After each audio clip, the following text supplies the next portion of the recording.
Quero te convidar para abrir a sua Bíblia na primeira carta de João, no capítulo 5. Nós leremos, queridos irmãos, apenas 2 versículos.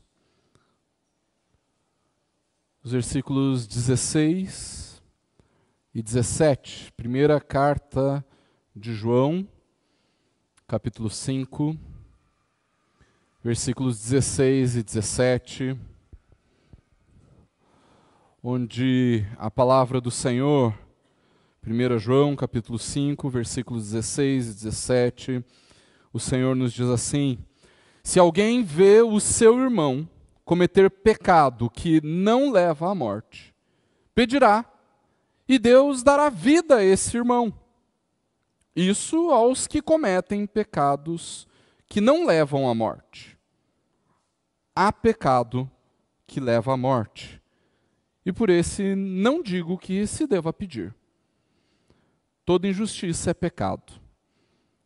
E é pecado que não leva à morte. Vamos orar? Deus, em nome de Jesus, Pai, nós nos encontramos diante da Tua palavra, com ela aberta, lida, e ela será pregada nessa noite. Tem misericórdia de mim como pregador.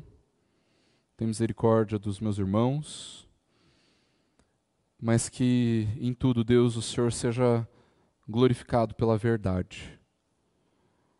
E que cada um de nós saia daqui edificado pelo Senhor, confiando em Cristo. Derrama da Tua graça sobre nós e abençoa também a todos os nossos irmãos e irmãs que por todo mundo neste dia, hoje, domingo, ouviram a pregação fiel da palavra do Senhor. Transforma, Deus, a vida dos meus irmãos e irmãs e a nossa vida aqui nesta noite, pela pregação da Tua palavra e pela operação do Teu Espírito. É o que nós te pedimos em nome e para a glória do Senhor Jesus. Amém. Uma certa vez, queridos, quando eu ainda era adolescente, eu ouvi uma frase que até hoje me incomoda profundamente. Ouvi alguém dizer: a igreja é o único exército que abandona seus feridos no campo de batalha. E ainda que eu tenha algumas ressalvas a comparar a igreja com um exército, irmãos, existe algo de verdadeiro nesta frase. Existe, queridos, uma responsabilidade pastoral na vida da igreja que supera o dever de qualquer um dos pastores e até mesmo de todo o conselho. A responsabilidade que nós temos de cuidarmos e de zelarmos uns pelos outros. É verdade, queridos, que a responsabilidade do cuidado da igreja é dos pastores, é do conselho da igreja, mas é errado pensarmos, irmãos, que os pastores e o conselho são os únicos responsáveis por isso. Na verdade, toda a igreja se faz responsável no cuidado de uns para com os outros. E o sermão de hoje, irmãos, é para que nós aceitemos essa responsabilidade, nos submetamos a esta responsabilidade com muito temor, para que a Igreja Presbiteriana do Tarumã se torne conhecida por jamais abandonar os seus irmãos feridos em meio ao campo de batalha. Na passagem anterior, queridos, nós meditamos sobre a certeza da eficácia na oração. Se nós queremos experimentar os fundamentos da vida cristã, que é o tema da nossa série na primeira carta de João, então, queridos, nós precisamos ter uma vida marcada pela oração. E na ocasião, queridos, eu falei especificamente a respeito da importância da oração que contempla e que se submete à vontade de Deus. Uma oração que clama por conhecer mais do Senhor, por provar de um relacionamento mais intenso com Ele, uma oração que clama por um derramamento do Espírito na vida da igreja. Hoje, queridos, a nossa oração é desafiada a dar um passo à frente.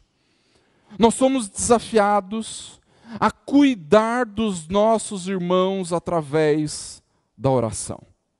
Mas não apenas isso, queridos. Nós somos desafiados a confiarmos na graça de Deus atuando na vida da igreja. Se nós queremos de fato viver os fundamentos da vida cristã, queridos, os fundamentos da fé cristã, então nós precisamos aprender a ver que apesar de todos os defeitos, apesar de todas as falhas, apesar de todas as dificuldades de relacionamento, ainda assim, nós devemos perceber que a graça de Deus permanece atuando na vida da igreja. E se nós queremos viver debaixo dessa graça, então, nós precisamos viver como igreja. Se você confia na graça de Deus, então você precisa viver verdadeiramente como igreja, porque é exatamente quando nós vivemos como igreja que nós temos a possibilidade de realmente cuidarmos uns dos outros. Se nós queremos viver debaixo desta graça de Deus que atua na vida da igreja, então nós precisamos zelar uns pelos outros como igreja, e é essa exortação que o apóstolo João nos dá no texto que nós lemos. João, queridos, que era aquele que pastoreava, que liderava o seu rebanho, ele incentiva as suas ovelhas, os seus filhinhos, ao cuidado mútuo, especialmente na disciplina pela pureza da igreja. E esse incentivo, queridos, é justamente para que haja plena confiança na graça de Deus atuando na igreja. Por isso, em primeiro lugar, essa confiança, queridos, precisa se manifestar no poder da oração na vida da igreja. O apóstolo João nos diz assim, na primeira parte do versículo 16, se alguém vê o seu irmão cometer pecado que não leva à morte, pedirá, e Deus dará a vida a esse irmão. E isso aos que cometem pecados que não levam à morte. Queridos, nós somos chamados para vivermos uma vida em comum. Nós vivemos numa sociedade tão egoísta, numa sociedade tão individualista, que nós corremos o risco de trazermos essa realidade de egoísmo e de individualismo para a vida da igreja também. Eu sei que dificilmente nós encontraremos alguém entre os irmãos da igreja que viva esse egoísmo, esse individualismo de maneira tão escancarada. Dificilmente nós vamos encontrar alguém que fala assim, eu estou me preocupando com a minha salvação, com a minha vida espiritual. Você que se vire. Pede ajuda para os pastores, para os presbíteros. Eles estão aí para isso. Dificilmente nós vamos encontrar alguém egoísta e individualista desse nível na vida como igreja. No entanto, queridos, é possível que nós encontremos alguns irmãos que digam, eu não vou na igreja, porque eu não preciso estar na igreja para adorar a Deus. Ou então, até mesmo aqueles que digam, eu não vou na igreja para encontrar outras pessoas. Eu não vou na igreja por causa de outras pessoas, eu vou na igreja por causa do Senhor. Queridos, todas essas afirmações são baseadas em meias verdades. E porque elas foram repetidas milhares e milhares de vezes, nós acabamos assumindo que essas afirmações são verdades. No entanto, não é isso que a Bíblia fala. Se você tem acompanhado as aulas de escola bíblica que pastor Lucas e pastor Patrick estão ministrando pela manhã na escola dominical, você já deve ter percebido que igreja é muito mais do que o seu relacionamento individual com Deus, não é verdade? Aliás, eu ouso dizer que se a única coisa que te interessa na igreja é o seu relacionamento individual com Deus, é porque, na verdade, tudo o que você quer é o seu próprio bem-estar e não o Deus vivo e verdadeiro que atua na igreja. O texto que nós lemos, irmãos, deixa muito claro que nós devemos sim nos preocuparmos uns com os outros. Nós precisamos nos importar com a salvação uns dos outros, nós precisamos nos preocupar com a vida espiritual uns dos outros, nós devemos sim nos preocupar com o progresso na fé dos nossos irmãos. E nós devemos fazer isso, queridos, de maneira tão profunda que isso envolve inclusive a questão da pureza da igreja e do pecado. Nós devemos nos importar com essas coisas, queridos, para que de fato nós possamos abençoar os nossos irmãos, não para apontar o dedo, não para criticar, não para abandonar os feridos, mas para interceder em favor deles, clamar ao Senhor em favor deles. Você já viu aquelas pessoas que não conseguem se segurar quando alguém cai perto delas? Solta aquela gargalhada, né? Explode numa gargalhada. Eu não sei se você faz isso, mas, gente, eu acho isso tão terrível, tão terrível. Eu nunca consegui, isso nunca aconteceu comigo, de eu ver alguém cair e explodir numa gargalhada, mas eu sei que algumas pessoas consideram isso incontido, assim, né? Viu um tombo, né? Já sai dando risada e tudo mais. Mas é ainda pior, queridos, ver a queda espiritual, presenciar a queda espiritual de um irmão, ver o pecado de um irmão e não se compadecer dele. É preciso ter um coração muito endurecido para fazer isso. Se você não consegue se deixar tocar por nenhuma piedade, por nenhum temor de Deus, se você não sente nenhuma compaixão por ver um irmão na fé sofrendo por causa do seu pecado, então é porque você está tão doente quanto essa pessoa. Ainda mais, porque você deveria conhecer e exercitar a cura, que é a oração. Olha o poder que Deus dá à oração na vida da igreja, irmãos. Deus dará vida a esse irmão. Nós podemos olhar para essa expressão, Deus dará vida, de duas formas, e como eu considero que as duas são igualmente válidas, queridos, eu acredito que o nosso coração possa ser edificado pelo mover do Espírito em nós. A primeira interpretação traz um questionamento sobre o quão verdadeiro era esse, entre aspas, irmão que pecou.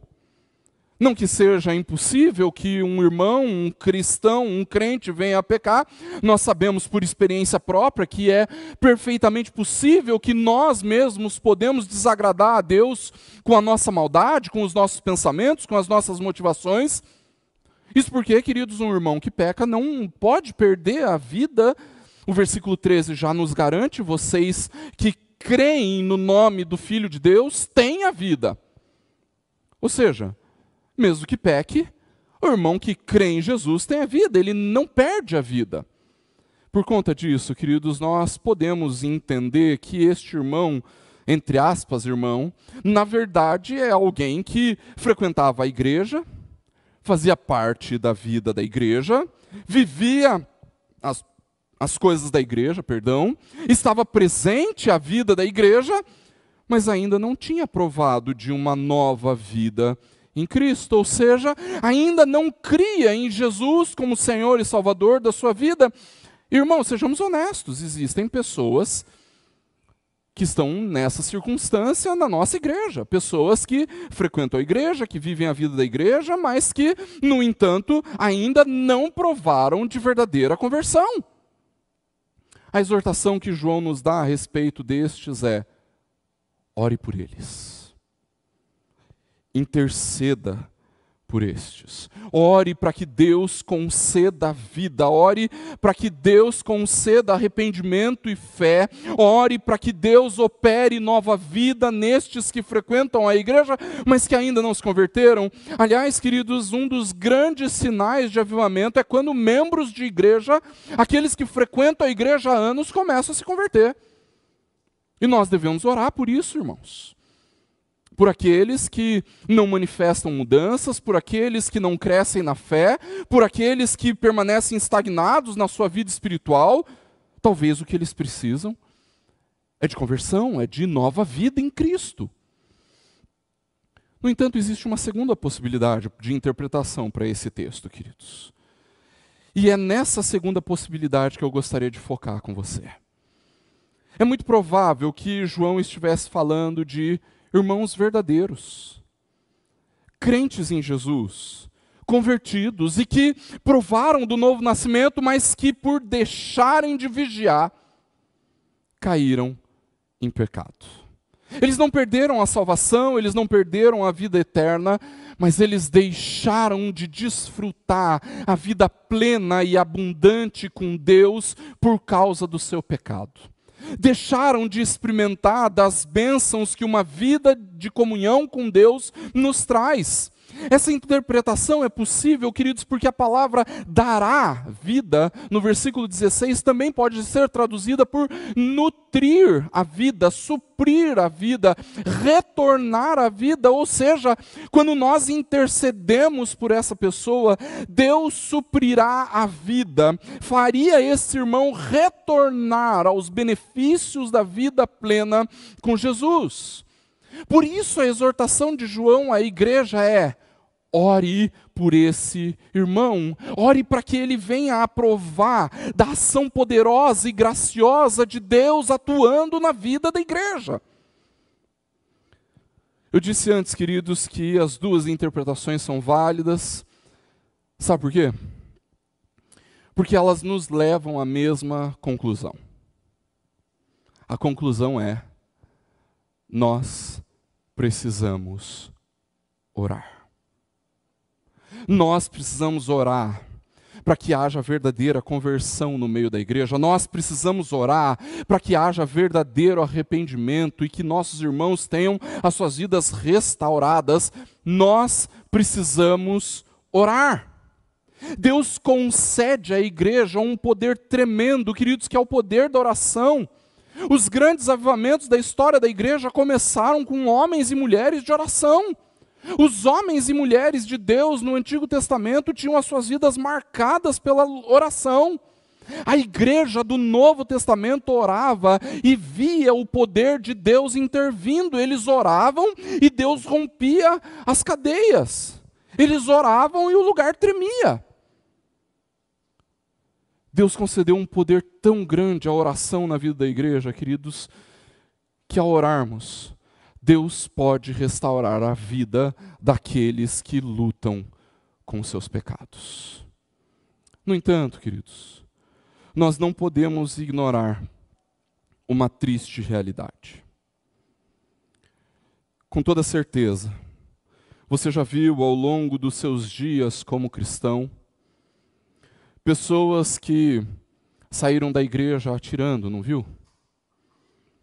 Gente que, mesmo sendo obstinada nos seus pecados, saiu da igreja colocando a culpa nos irmãos, colocando a culpa nos pastores, no conselho, nos líderes. Não é verdade? Você com certeza já viu isso acontecer. E eu vou te dizer, isso acontece, queridos, porque infelizmente, em segundo lugar, nós vamos acabar por presenciar a morte daqueles que têm um coração obstinado. Infelizmente, aqueles que continuam a cultivar um coração obstinado, um coração endurecido pelo engano, pelo pecado, pela imoralidade, estes irão perecer. Estes serão destruídos pela própria maldade. Ainda que responsabilizem outros, ainda que coloquem a culpa nos pastores, ainda que apontem o dedo para a igreja, para o conselho, para os líderes, vão morrer por causa do seu próprio coração endurecido. pecaram para sua destruição, cultivaram a incredulidade, o engano, a imoralidade e não confiaram na graça de Deus, que em Cristo salva o pecador da morte. Na continuação do versículo 16, querido, João nos diz assim: há pecado que leva à morte, e por esse não digo que se deva pedir. Antes que você saia por aí definindo por quem você vai ou não orar, é importante que você entenda a realidade do apóstolo João para saber por que ele dá uma orientação tão dura como essa. Quando nós começamos a nossa caminhada na primeira carta de João, mas também em outros vários momentos, queridos, eu disse que João estava escrevendo para incentivar os seus filhinhos, as suas ovelhas, a permanecerem firmes contra os falsos mestres gnósticos. Muitos desses enganadores haviam frequentado a igreja, propagado os seus ensinamentos e feito com que muitos dos membros das igrejas se perdessem por causa de mentiras e enganos.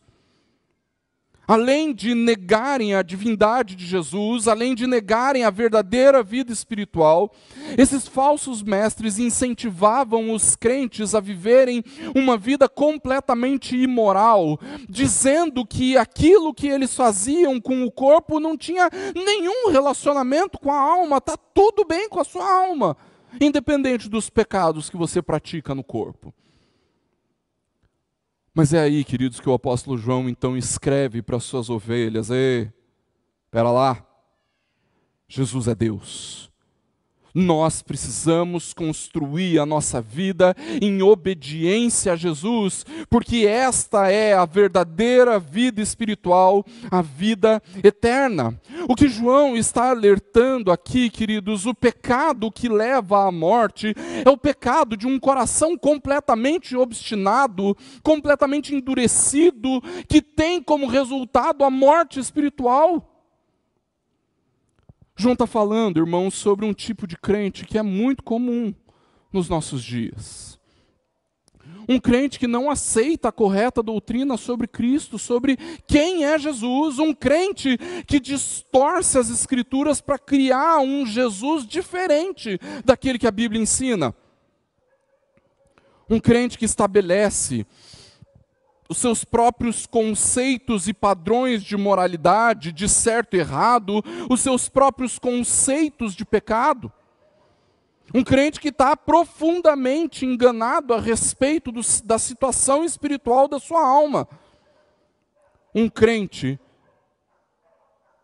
entre aspas, que está indo para o inferno, porque o seu coração é completamente morto e obstinado pelo pecado. Ou seja, alguém que não crê. Ele não crê em Jesus. Ele crê no Deus que a sua mente inventou. Ele não crê na justiça de Cristo. Ele crê na sua própria justiça. Ele não crê no senhorio de Cristo. Ele mesmo é o seu próprio Senhor. Ele vive na incredulidade, ele vive na sua justiça própria, ele vive na sua imoralidade e o pior, ele não aceita a correção, ele não aceita a correção de ninguém, não aceita a correção da palavra, não aceita a correção dos presbíteros, não aceita a correção da igreja, não se submete à autoridade de ninguém, são pessoas tão orgulhosas de si, tão soberbas, que seguem os seus próprios caminhos e não conseguem perceber que tomaram o caminho largo que leva à perdição. E pior, por se tratarem de falsos mestres, arrastaram outros a esses ensinamentos perversos. Outros acabaram seduzidos pelo caminho largo da perdição que estes falsos profetas enganadores percorrem. E veja o que o apóstolo João nos aconselha. Por esse, não digo que se deva pedir. Pedir o quê? Pedir para que Deus restaure a vida dessa pessoa. Não se deve pedir para que Deus derrame de bênçãos na vida desta pessoa. Preste bem atenção aqui. João não está nos proibindo de orar por essas pessoas. Com certeza, ele nos ordena a clamar para que Deus renove e sustente a vida daqueles que pecaram, mas que manifestam arrependimento, o pecado que não leva à morte, e Deus certamente fará isso. No entanto, queridos, a respeito daqueles que pecaram e, obstinados pelo engano, pela maldade, continuam trilhando caminhos de morte, estes provocaram a ira de Deus e, por conta disso, não existe a mesma eficácia de oração, a mesma eficácia na oração. Para estes, queridos, que têm trilhado o caminho da morte, nós talvez tenhamos que clamar por arrependimento. Clamar para que Deus exerça a sua santa justiça.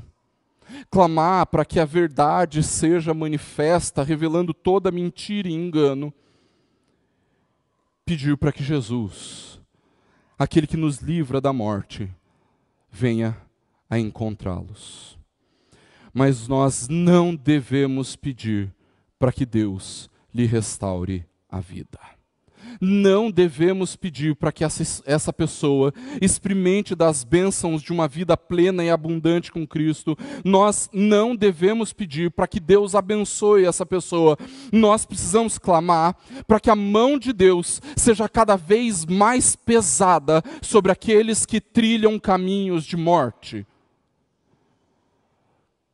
Para que, quem sabe, em meio às desgraças e calamidades, olhem para o Senhor da vida, se arrependam e creiam no verdadeiro Cristo e assim sejam salvos da morte.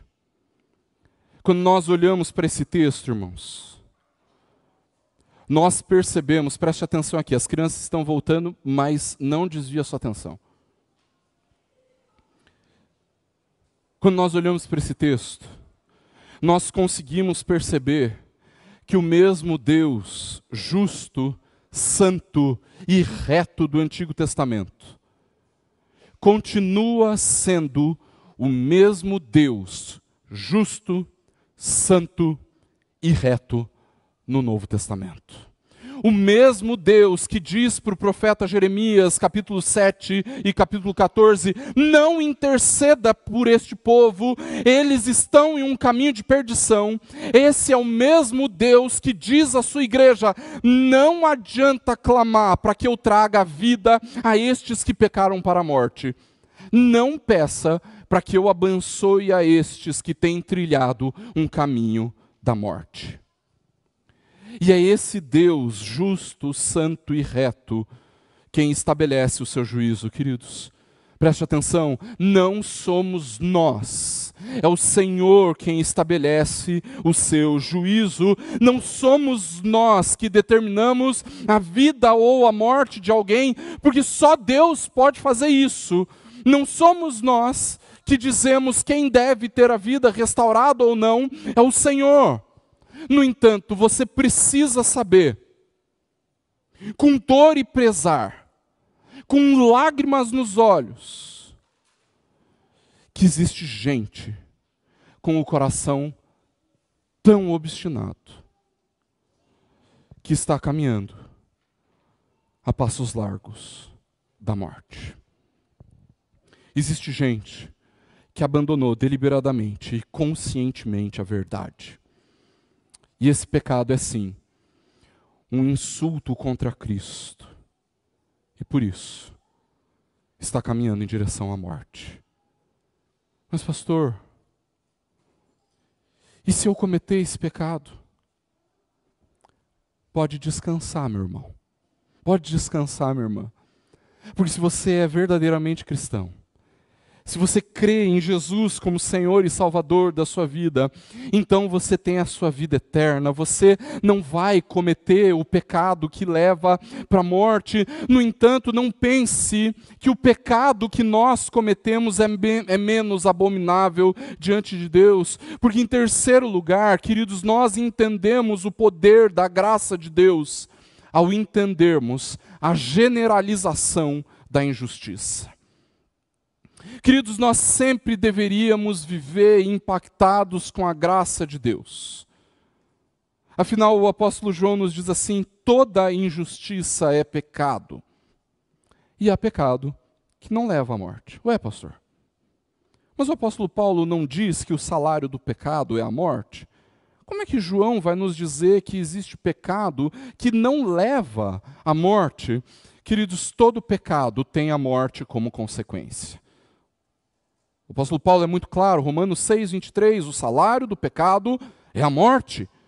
Toda injustiça e todo pecado é uma afronta ao ser de Deus, ao seu santo caráter. Todo pecado é uma ofensa à justiça perfeita do Senhor. E como consequência disso, queridos, todo pecado deveria ser punido com a morte. Todas as expressões da injustiça, de iniquidade, de imoralidade, de maldade, de incredulidade, de idolatria, todas essas coisas são merecedoras da morte. Todas as vezes que eu e você praticamos qualquer injustiça, qualquer iniquidade, qualquer maldade, qualquer imoralidade, qualquer incredulidade, nós nos tornamos merecedores da condenação e da morte. Toda injustiça é pecado. Inclusive as injustiças que nós, eu e você, cometemos. E se toda injustiça é pecado e o salário do pecado é a morte, então a conclusão lógica é que todos nós estamos condenados à morte. Amém? Opa, não diz amém para essas coisas. Mas preste atenção no que João diz. Há pecado que não leva à morte. O que acontece, queridos, é que diante desse quadro de injustiça, de iniquidade, de idolatria, de pecado e de morte, Deus resolveu intervir. Deus resolveu operar com graça. Diante da realidade do pecado, da mortífera realidade do pecado, Deus resolveu nos surpreender com o poder da sua graça e nos preservou da morte. Amém? Agora sim. Queridos, desde o Éden, a consequência do pecado é a morte. Mas como o texto claramente não está falando de morte física, mas da morte espiritual, da separação de Deus, nós podemos entender que João nos diz que existe uma ação redentora de Deus nos preservando da morte, apesar dos nossos pecados, apesar de continuarmos ofendendo a Deus com os nossos pecados, Deus resolveu operar a sua graça e nos preservar da morte. Mesmo que eu mereça a morte por causa da minha injustiça, por causa do meu pecado, Deus resolveu enviar Jesus para morrer a minha morte, para pagar o preço do meu pecado e assim preservar a minha vida. É por causa disso, queridos, que a morte espiritual, a que todos nós estávamos destinados a sofrer, não é mais imputada para mim, sobre mim, não é mais imputada sobre você. Porque ainda que a injustiça seja generalizada, o poder de Deus, da graça de Deus, atuando na minha vida, atuando na sua vida, é ainda maior. Com isso, diante de uma realidade tão maravilhosa, de um poder gracioso tão exultante, alguém poderia pensar, nossa, mas que Deus bonzinho esse, não é verdade? Se eu posso continuar pecando, e mesmo assim ficar livre da morte, então, eu vou viver do jeito que eu quiser. Eu vou fazer o que eu bem entender da minha vida. Bom, você pode até pensar assim. Mas se você quiser pensar assim, muito provavelmente, eu e esta igreja teremos que seguir o conselho de João. Teremos que parar de clamar para que Deus te dê a vida. Concluindo, irmãos, se nós queremos viver os fundamentos da vida cristã, que é o tema da nossa série na primeira carta de João, então nós precisamos aprender a confiar na graça de Deus que atua na igreja. E eu estou dizendo isso, queridos, porque Deus deu um poder imenso à igreja de orar pela restauração da vida de alguém que pecou. Você não pode desprezar isso. Você não pode desprezar isso. Como é que você espera ter a sua vida espiritual restaurada se você for surpreendido em algum pecado, se não tiver alguém caminhando com você, se não tiver ninguém para orar por você, com você, para que Deus restaure a sua vida? Ao viver como igreja, queridos, nós somos desafiados a vivermos com outras pessoas que foram alvo da mesma graça maravilhosa, pessoas que estão debaixo da mesma generalização da injustiça, da mesma generalização do pecado, mas que, pelo amor de Deus, foram alcançadas pelo poder da graça de Deus. Isso nos torna iguais, queridos. Ninguém é melhor que ninguém, somos todos dependentes da ação graciosa de Deus em Cristo que atua na igreja. Mas eu também preciso te alertar a respeito de uma última coisa. De acordo com o contexto do apóstolo João, queridos, sabe quem são aqueles que cometiam o pecado para a morte? Os falsos mestres que haviam deixado a igreja. Aqueles que, ao negarem a divindade de Jesus, negaram a obediência, negaram a graça de Deus, e quando fizeram isso, negaram a vida como igreja. Não faça isso. Não faça isso. Não faça isso. Ainda que a igreja seja imperfeita, cheia de falhas, mesmo assim, você precisa continuar confiando na graça de Deus que atua na vida da igreja. E para você que tem insistido em viver a vida como igreja, mesmo sabendo das suas falhas, das suas imperfeições, você precisa continuar exercitando a graça. Porque você continua confiando na graça de Deus que atua na vida da igreja. E só assim, queridos, nós deixaremos de ser aquele exército que abandona seus feridos no campo de batalha. Que Deus nos abençoe. Feche seus olhos, abaixe sua cabeça.